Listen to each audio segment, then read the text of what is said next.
Hello everyone and welcome on this new channel.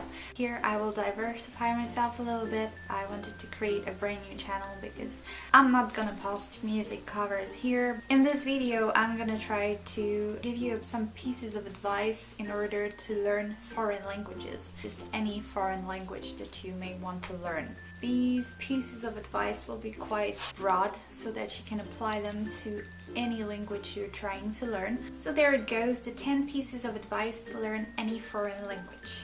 Whether it is to travel, make new friends or get a better job, many of us want to learn foreign languages. Being passionate about languages myself, I've decided to make this video in order to help you learn languages faster and in a playful way. Before we start, I just wanted to tell you there is no specific order to the tips I'm gonna give you. I just listed them randomly, the way they came in my mind. Okay, let's get started. Of course, learning a new language can be a very complex process, but happily, there are many tricks to make that process more simple. So if you start learning a language at school, you know that we all hate it when teachers ask us to try and learn things by heart. The problem with that is that very often they ask us to learn too many things by heart. So my advice when you start learning a language is to learn by heart only a small amount of things and to contextualize the rest. Let me explain. Most languages have very tricky conjugation for most common verbs. The reason is that these words or these verbs are the most commonly used verbs, and people have used them so much that they've been through many changes. These verbs are very often verbs like to be, to have, to go, to do, to give, and these verbs I would advise you to learn by heart, at least in their present and past form, maybe even in the future form. It could also come handy to learn a bunch of tool words by heart. Tool words could be like location words, up, down, in, out, but also location in time, before and after. In the tool words I would also put figures, at least from 1 to 10, and then maybe like 20, 30, 40, all the way up to 100 and 1000. In tool words you will also find basic adjectives like tall, small, short, long, high, low, young, old, light and heavy. So that's it for this first tip, which is to learn by heart not everything. The very strict minimum that will help you try to figure out how to build sentences. So verbs come first, in my opinion, and then you will need adjectives and then you will need nouns, but these will come later as you will learn more vocabulary. So my second advice is to contextualize what you will learn. Not only should you contextualize, but you should also visualize as you learn. Let's explain this. Learning by heart is not enough. When you learn, you should always try to put words within a sentence. Instead of learning I am, you are, she, is, and then learning in another box of your head adjectives like tall and small, you should try to learn sentences as well, like I am tall. And later on we can make it more complex, like I am a tall girl. That will always be more powerful in your brain and you will remember it better. Another thing you can do is to use mnemotic. For instance, I am not a native English speaker, so I had to learn everything from scratch, and I was supposed to learn by heart all the irregular verbs in English, so there are more like 300 of them, and learning all of them by heart was a complex process and it was quite painful, but eventually it proved useful because now I know them all. Or not them all, but most of them. But I had problem with the verb to dig, and somehow it popped in my mind. Dig is very close to dog. What does a dog do? It digs holes. I've learned a sentence, dogs bury bones by digging holes. And this sentence sounds quite funny, and you can see that dog and dig is very close. And I also not only just remember to the sound, but I try to picture it in my mind, so I can see literally the dog digging the hole and putting the bone in it. So I've learned so many words using one simple picture in my mind. Hence it's a double, maybe even a triple process. It goes through the picture. There is a context, there is funny sound, and there is a picture. And the picture, the fact that it's visual, it's what is the most striking and kind of the most important. for you to learn something and remember it. To illustrate the fact to contextualize, I will also speak about the way I make the difference between above and below. These two were tricky for me to learn. I kept forgetting them until I heard the song Imagine from John Lennon. At some point in the song there is no hell below us, above us only sky. So I know where hell is and where sky is, so that helps me distinguish below from above. There are plenty of examples like this that you can find, and that precise example leads me to the next point. So when you try to learn a foreign language, you should try to immerse yourself within the culture that language belongs to. And there are several ways to do that. It can go through several activities. For instance, music. The way I learned English was first for music and through music. So what I did was to simply find artists that I like who sing in English, the language I tried to learn. But for you it can be French, it can be Dutch, it can be German, Spanish, whatever.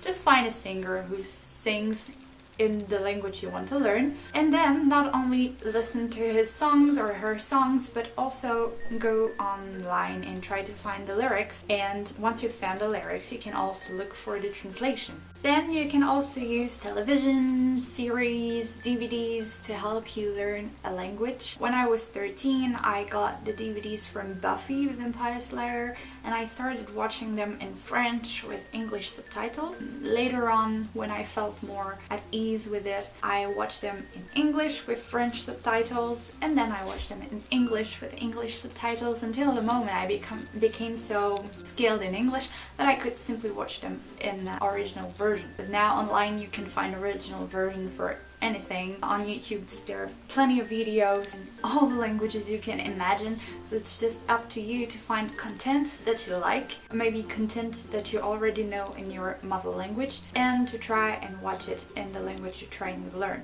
Another activity can be to read. You can read books or anything, recipes, I don't know, manuals, notebooks, anything that is in the language you want to learn.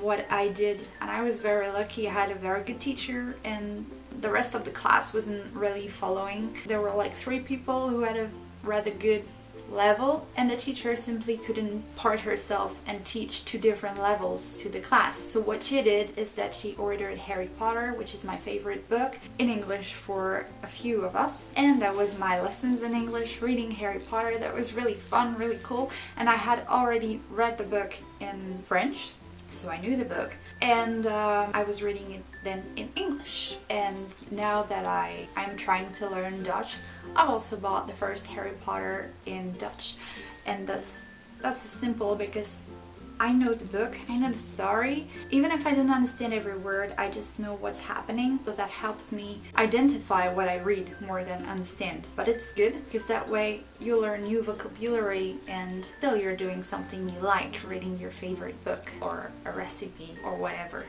Be careful though, especially with songs, I would say, maybe also with series. You have to be careful for slang. Like, there are plenty of songs like Rihanna, she does that a lot. He don't know, and that's not correct, right? I should say he doesn't know, but it's a song, who cares, right? That's the reason why I think you should try to make different sources come all together so you can see what is really proper language. So always double check what you learn.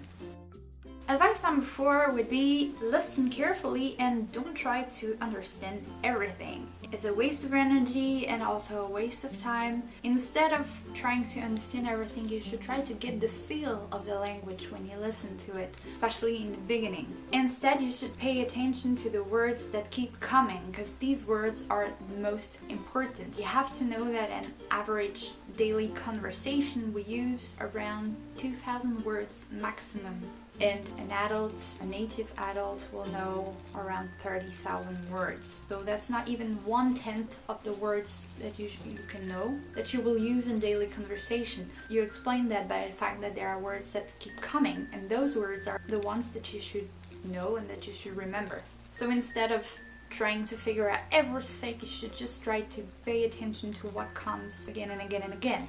I also advise you to listen carefully to the accents and try to get the feel of the language. The sounds can vary drastically from one language to another, as well as the stress. For instance, French is a very flat language, whereas English is many more stress, and if you don't put the stress at the right place in the word or in the sentence, you may totally lose the meaning or not let yourself be understood by other people. And you must also know that there are different frequency ranges in languages, so you should not try to compare the sounds that you hear from a foreign language to sounds that you know from your own language, because these may be completely different, and also the way you're going to shape your mouth is different. For instance, the difference with English and French. Most French people cannot say the, simply because that the sound we don't have and we don't use in French. So that's the reason why French people, when they speak English, they say the, because they try to compare with something they already know. So try to broaden your mind. Every time you learn a new language, it's not something that can relate to something you know. Sometimes it will work, but most of the time it's totally different. So now that you're immersed in a brand new culture, surrounded by new words and new sounds, you want to remember the things that you learned. So for this, my tip is to have a very simple blank notebook. Most of us tend to remember better when they write down, whereas some other people may feel it easier to remember things that they hear. But what I advise you is to write down in a notebook all the new words that you learn and to read them out loud from time to time. Let's say before you go to bed you're gonna read not all of them, of course, but a short list of 10 or 20 words you will say out loud. So not only you write it down, but also you see it, and on top of that you say it. You practice your pronunciation and you train your memory. Also, do not hesitate to make links between what you read, what you say, and pictures, because like I told you before, pictures will make it easier for you to memorize. It is not necessary to write down absolutely every word that you will encounter. That would be totally useless. Better have a dictionary then. Now, what you want to do is to write down the words that are useful for you. Usually these words are the ones that help you describe your environment or build up a conversation. For that very same reason, you should try to write down also idioms and expressions that will help you talk with people. I started writing my notebook when I was 12, and in the beginning it was full of colors, even drawings, and it was a very small one, and that's better because I can carry it absolutely everywhere I go, and I keep it close. You can write down words even if you don't have the meaning of them and look for the meaning later, but at least it's there. Now, if you want to go further, you can also go online. There are plenty of lessons that you can find. Some of them you have to pay for, but there's so much information you can find for free. According to me, the best thing to go to are the YouTube videos that contain words and that link those words to pictures once again, because you see the word written, you see the picture, you hear the person say it, and very often they give you some space for you to repeat. You can also download a bunch of apps like online or offline dictionaries. These can prove very useful. Or apps like, for Dutch, I have Babbel. I have the free version of Babbel for Dutch, and basically there I have lists of vocabulary sorted out by categories like travel, colors, emotions, words that you use at work, what's in the house, so furniture and stuff like that. So everything is into categories, which can make it easier for you to remember, or not. It depends on people, but just try to find something that you feel you have more affinity with. That helped me pretty well. And here you will also have to repeat the word. Don't hesitate to do it. Maybe not if you're in the bus or something, but if you're home, just say it out loud so that the word will sink in. My piece of advice number 7 is to maybe look for a copy of whichever language you're trying to learn in the collection for dummies. So these books are known worldwide. They're absolutely for everything, but they're also for languages, and I got one for learning Dutch. And what I like about these books, I have also other books in that collection, but for different topics like playing the piano or that kind of thing. The thing I like about them is that they are usually very well constructed. You can find like key pages with the very important information you have to remember. There you will find the verbs that I advise you to learn by heart, for instance. And usually they rather have a humoristic tone, which always make it more fun to learn. Number 8, get social and talk as much as you can. That's easy, much easier than we'd expect. Just pick up a topic that you like and that you master and go on a forum in the language you want to learn, and try to take part into a conversation. It doesn't matter if your level is not really good, just be there, read, and try to take interest in what people say. And if it's a topic that you like, you will have this connection to it. Just the feelings will play and you will learn it faster that way. There are also other ways, like you can, for instance, try to get a pen pal. Getting a pen pal, you can do that through school. I got my pen pal from America at school because we had an American teacher. But you can also find pen pals online. There is, for instance, a website that's called Penpal World. I'm gonna make it.com.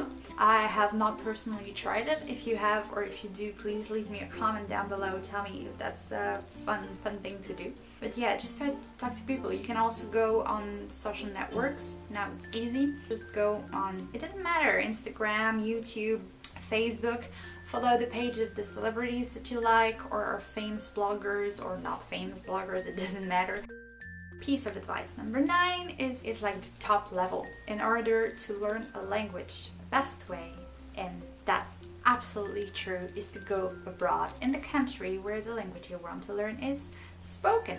Just get lost, and most importantly, you better go alone, because you're not tempted to talk with the people you go in with and just stay in a bubble with your family or your friends. If you go alone, you will be forced to talk for food, for housing, accommodation, discovering new places, ask for your way.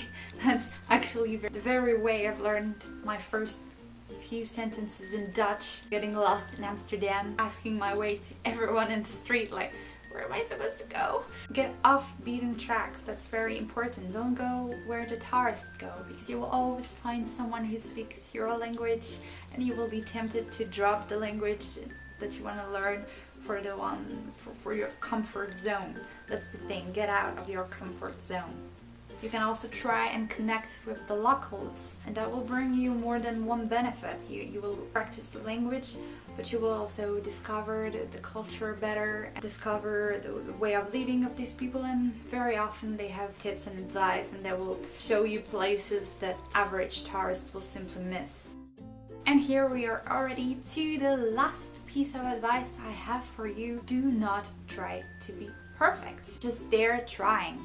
That's a problem I've observed in class, in my English classes at school.